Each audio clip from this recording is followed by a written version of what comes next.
matched, then why? Because when they're matched that way, this gives us the multi-morbidity side of things, because we just add the distributions together when you have both events. But I think there's like a flaw in this methodology because the level one for vision loss, like this one, this is mainly like just like the patient decides like what kind of level they have, right? You can't really Level one is no vision loss, no like able to see well. uh because I think from our understanding, like besides the utility value for different severity, we also need to find a distribution for the vision loss in the populations. Yes, Yeah. which is what I was just showed you on ChatGPT, giving you the how that works. So vision loss for AMI is nothing, probably not that much for stroke, but pain, for example, it gave you how pain changes over time, which is on the normal scale of 3, mild to moderate, severe. But I thought like there's like between the two stuff I collect, there's need to be like a mapping. Well, there may be some, because, for example, hearing has 6 levels, and when you ask it hearing, it'll only give you 3 Yeah, or like 4. something like that. And I don't know how So can if you've we got just 3 or 4, assume. then what you do for what you do when you write up for the how you've changed that in is say is I've said severe is 5 and 6 levels. But if you're distributing them over there, then you just, one of the things I would say is, and maybe there's probably the best way to do it is doing like this beta distribution thing, where it's pinned between 0 and 1. Suggested that Yeah. last time. And then that gives you an even distribution, and then you're just distributing patients over the severity of those domains. Now, some of the the thing is, I think a lot of that is going to, speech, for example, I think is phenomenal, because speech absolutely is a thing that you lose a lot of with stroke. Speech impact is a big thing. So you're going to the big drivers of this are going to be your pain, cognition, emotion, speech, between maybe an ambulation, I guess, able to walk. They call it ambulation, or that's EQ5D calls it mobility, but it's how far you can walk question. So that's one of the big ones that'll be hit with AMI. So you'll have a big hit on ambulation on this when you have post AMI. But the thing to do with that is you make assumptions. You see what you make those assumptions that they go on. You generate the utilities for that. You see how good a job that's actually doing, and if it's different, why is it not the same? And the why it's not the same will be, for example, you're taking too much utility away for ambulation, or you're not taking enough utility away for speech. But maybe the reason that you're not taking enough away for speech is because EQ5D doesn't capture speech.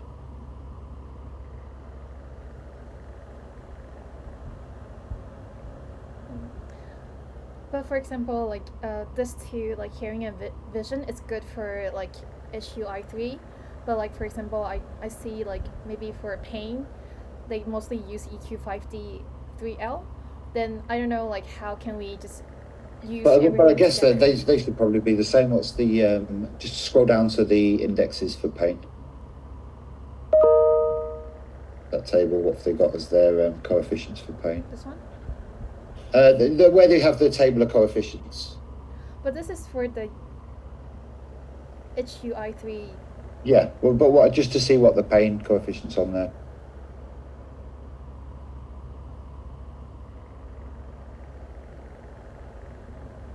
Right. So this is because it's the multi-attribute. So single looks the same. Severe pain 0, no pain 1. Full range of utility.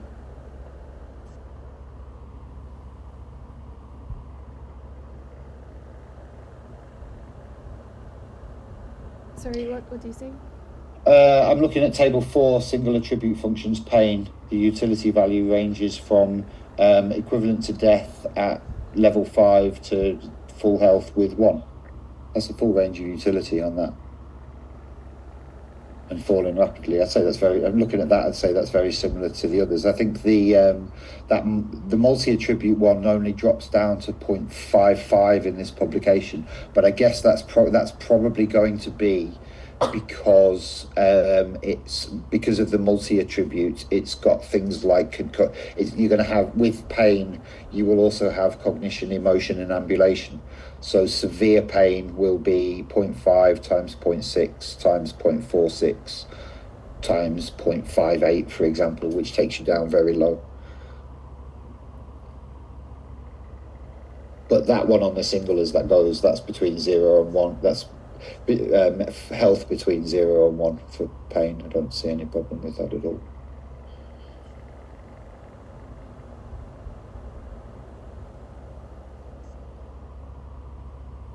Okay, I'm really struggling. Like, what kind of data should I collecting for actually generating the data? Because just ask ChatGPT. Just ask ChatGPT those questions to give you the distributions in the domains. But isn't it have to be like, because we have to write in the dissertation, we can't just ask GPT. We still need to find, like, for example, like a paper. So that's why I'm really. But I'm pretty sure when ChatGPT gives you those answers, it's giving you the where it gets. Yeah, because a PubMed link to that, symptom trajectories after an emergency department visit for potential. So it gives you PubMed links when you ask the question, and it gives you the table. Yeah, but like, I think I'm just wondering, like, for example, different like 8 domains we have. I thought like maybe we all need to use the HUI3 questionnaire that already do the utility out. Yeah, don't need to use the questionnaire. Just generate distributions in the. You're just using the HUI3 to give you the utility from the symptoms. Christoph wants that we call him. I mean to stop the. Yeah. But that, if like every domain we use, it's different questionnaire, then how can we actually? No, it's not different questionnaire, different distributions. Simon, Christoph is calling us. Okay. Yes. Sorry, guys, girls. Let's maybe continue. If you guys want to, if you could, Melissa, do you think you can help Sabrina on this one? Yeah, I can stay with them and answer if she has any additional questions or how to. Okay. Let's put you on that. I need to. Oh, I'm not sharing. Am I? No, that's here. So assign Melissa as a host. Yeah.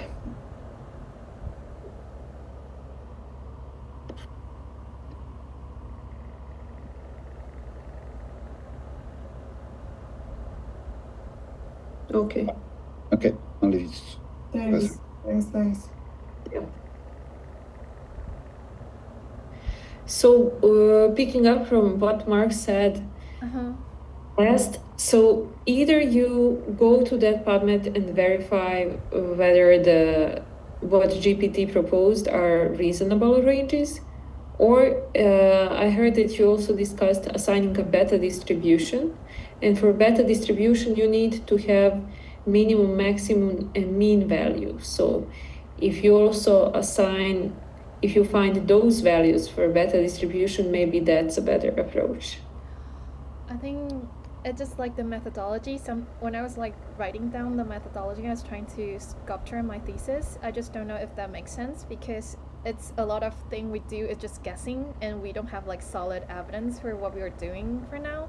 And I'm just wondering how would that be fixed, because, for example, the approach they have is like different domains. We kind of just find a utility value for different severity, and that's one table for that. And the other table was like for different severity, what's the prevalence for that, so that we can connecting those two and make distribution in the national health model. But the concern I have so far is that I thought maybe we should unify the same questionnaire so that everything was using the same questionnaire to get out the utility value, because different questionnaires will come out with different utility value for the severity. Then if we use different questionnaire for collecting the data, then it won't make sense at the end, because it used different questionnaire. Like the comparison wouldn't make sense. Does my question make sense? Yeah, it does make sense. I mean, you should not use different questionnaires. Here Yeah, you but are just using one Huey3. But what I'm saying, like the thing that you now need to focus is like to assign how many people are at stage at vision X1, 1, 2, 3, 4, 5, and 6. And that was what Mark you see like on the left hand side. yeah, I know, I understand that. That's the question I also been keep discussing with him like the past 2 days, because um, the this level like level one is basically just like the questionnaire for 1, 2, 3, 4, 5, 6. It just like this. This is like the matching, and like this description doesn't have like a quantified value. For example, like vision loss from here to here, like this condition, it means level one. It's mainly just matching, just guessing it. I don't know if that's appropriate because I'm struggling finding the mapping methods for this. But if we are going to just for example level 1 and 2 with better vision condition, it's level, we just assume it's level like mild conditions, then it will be easier. But I just don't know like how reasonable like the data we generate will be, you know. I don't know. Yeah, but it is still the validation thing, and then you will have different like scenarios, I guess. Like if you have distribution A and then distribution B and C, what your utilities are. So the first thing I would do, as Mark proposed, is like when you get that GPT estimate and see if PubMed aligns with what he or she said, then use those estimates just to run the analysis and produce the outcomes and see what you got.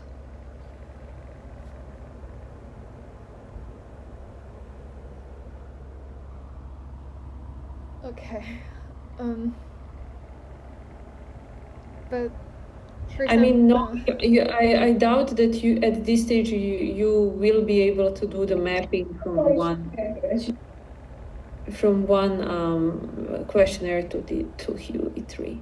yeah, that's what I thought. So I don't know what the data will be needed to run the national health model like exactly, because I initially thought I just collecting utility value for different condition, and that's what being collecting. But apparently he doesn't need that. He need the severity. So I kind of have to collecting all the data that I needed. But for example, for the pain that I read in the official document, people rarely use like HUI3 to use the questionnaire to quantify the utility value for for different pain level. They use EQ5D3L, so it's like another different questionnaire. Then I will be like arising the question like, can I use this utility value, or it also need to be HUI3? Because I thought like it need to be HUI3, but like what Mark said earlier, it's like it doesn't have to be. But like if it doesn't have to be, then it doesn't make sense. Like, oh my god. I think it has to be Huey3. Yeah, but like I don't think there's much document about like HUI3 towards the pain only for like utility differences. Then But you need, when you do when you assume that the stage from EQ5D corresponds to, let's say, pain level 2 or 3, just document that assumption and document it in the assumption and state it in the limitation. So we just use what we have so far. You decide what your distributions are going to be. So do we just try to find the data for everything, and even though it's different questionnaire, we just try to run it in the data set and see how it performs. Yeah. Okay, let's say I collect everything we needed to run the data, but I'm not sure what's the result will be, like, because I also asked this to Mark, but he's saying just collecting the data so far, but I have like deadlines, so I definitely need to know like what would the analysis at least to be like. But what we have generated so far, like for example, I finished the hearing one and we run it, but we can only see like graph of like distributions. Track of the utility values. So your final outcome on this part of the analysis is this U star. Pardon? The formula below the table, you see, Yeah. U equals 1 point. That's the result of when you feed in. Are you going to do this analysis in R, I guess? Yeah. Yeah, so when you feed in your calculation part, the final outcome should be utility. And I guess plotting that utility for different distributions. Yeah, because from my understanding, he seems he just gonna use this equations to do the calculations, but if like the pain is not coming from the HUI3, then it's, I don't know if that makes sense, or we just put that in limitation because we can't find the HUI3 for pain, we use EQ5D instead. And yeah, like if that was a limitation stated, and then your, for example, follow-up work would focus on proper mapping methods to map pain from EQ5D to HUI3. But as of now, do the assumption. So if, like for example, the other also have a similar situation, I just try to find the utility value for that, because that can be easy, but I just don't know if like the methodology wise it will make sense, because ideally we want to try to find everything in HUI3, but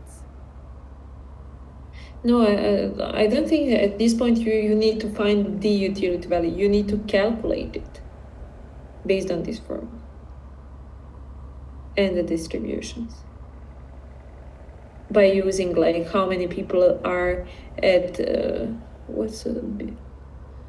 B1, B2, B3, B4, like each of these B's corresponds to different state.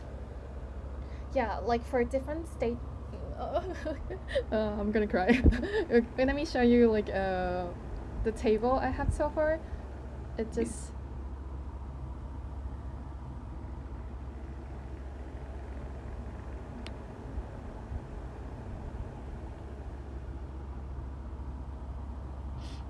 I just want to mention as well that I actually been struggling with the data, because I've been told to collect this data that is on the file. So I just wanted to ask, so after I collected all these data, right, I'm not pretty sure how to actually align it. Am I supposed to align it, or like how does the alignment works? Is it from XAMPP solution, or I'm supposed to kind of put the data together? You try to finish the FCE correction that we just discussed today. So if you really find it hard, then we can take it on. But first you try to calculate the number of FCEs per 100 people standardized. But I haven't got the actual data yet. Like I only got like the sample. It says sample 1K population. It was taken from. You don't work on that data. You will work on the data you found and that you just presented today, right? Those bars. So I'm supposed just to work on my data for now, and then later when I get informations, then I put it together with the model. Is that what you mean? Yeah. Okay. That's what I mean. Okay. I'll try to work on that. Is it okay as well to maybe keep the contact with you as well, just in case? Yeah, sure. You can write on Discord. Okay, thank you so much. As well, just remembered something to mention. Earlier been said that the layout of my the Excels, it doesn't really match your layouts. So how am I supposed to fix that? I'm not sure what I meant by that. So maybe we can discuss that on another meeting. The thing is, the deadline is coming soon, so I don't want to keep working on the same thing every time. I really want to get everything out of the way. Yeah, but I don't think formatting is that crucial, you know? So from my understanding so far, that I should start writing my introduction methodology and then work on the data that I would think that would make sense, right? The data you collected on FCEs and risk prevalence data. So you will describe the FCE data set, you will analyze how many FCEs in how many per age groups and describe everything. And then how do I align it later on with the model? Then the number of FCs that you calculated will be compared with the number of FCs in the model and see if there is discrepancy and at which percent. Okay. And then there will be for sure other data, right? I don't want to just focus on the FCs. The FCs and what did we say today? The risk prevalence, right? Yeah, but later on my question, sorry. Later on, after I finish this analysis, then we could add more data, right? Or that's my only focus. I think that this is your primary focus.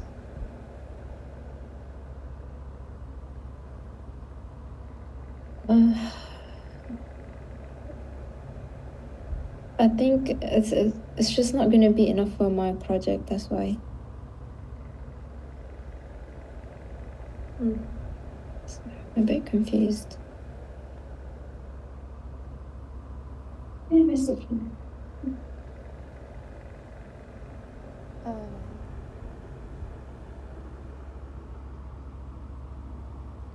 But what did you define at the beginning of the project?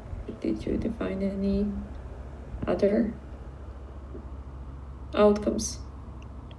Like outcomes, I found about mortality, different mortality of ICD-10 in terms of the cerebrovascular disease.